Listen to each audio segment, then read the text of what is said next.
Hello, friend. Welcome to our channel books and talks. বন্ধুরা কেমন আছো? আশা করি সবাই ভালো আছো। তো চলো আজকে নিয়ে এসেছি একটা নতুন ভিডিও, যেখানে আমরা শিখব রুলস, কিছু rules related to has, have আর হ্যাড। তার সাথে কিছু ওয়ার্কশিটও সলভ করব, ঠিক আছে? তো হ্যাজ আমরা কখন ইউজ করি? হ্যাজ আমরা ইউজ করি শি, হিট, হি, ইট আর কোনো সিঙ্গুলার নাউন বা প্রোনাউনের জন্যে। হ্যাভ আমরা ইউজ করি কার সাথে? আই, উই, ইউ, দে বা plural form of noun and pronoun. Had use করি ফর পাস্ট টেন্স।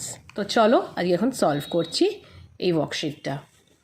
তাই এখানে আছে কি, ফার্স্টে দেখো, I dash done my homework. তাহলে কি হবে? আই এর সাথে দেখো কি আছে? হ্যাভ। তাহলে আমি কি লিখবো এখানে? I have.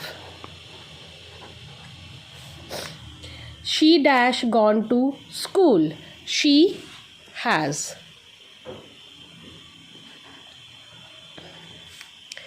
My brothers dash balls. দেখো ব্রাদার্স আছে, তো সেই ক্ষেত্রে আমি কি করব? My brothers have. They dash eaten food last night.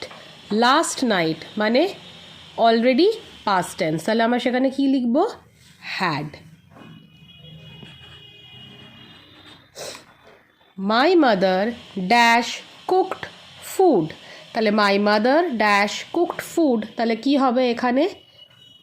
My mother has. Mother এখানে সিঙ্গুলার, সেই জন্য আমরা এখানে হ্যাজ ইউজ করছি। Riya dash visited Puri last week. Last week, তো লাস্ট উইকের জন্য দেখো পাস্ট টেন্স, তো সেই জন্য আমরা কি ইউজ করছি এখানে?